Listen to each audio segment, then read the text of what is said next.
In this video, we'll cover the 9-zone temperature controller from Astro packaging used on our QX20, AP15 and AP30 Series melters.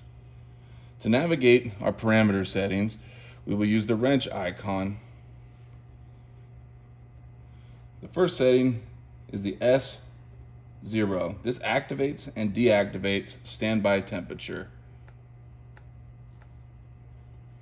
The next setting is the power status of the system. You no longer have to use the breaker to kill power to the machine. You can use the power off and on setting on the system. T-1 is the high-low tolerance value,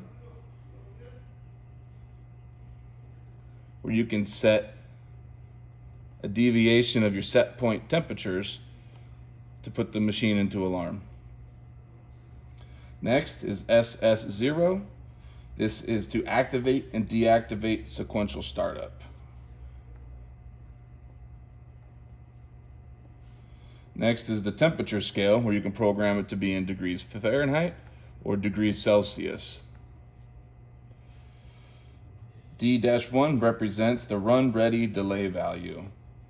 Here you can program the machine to wait 5 minutes or your determined value after hitting set point temperatures to be run ready.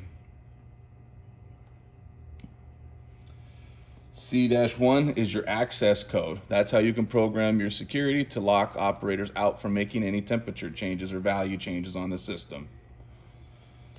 Standby is an auto standby feature that is new to the controller, and we have a separate video on how to use that feature. Day is the current date and time of your machine. Scheduler is the 7-day scheduler to program the machine to turn on and off at certain times of the day.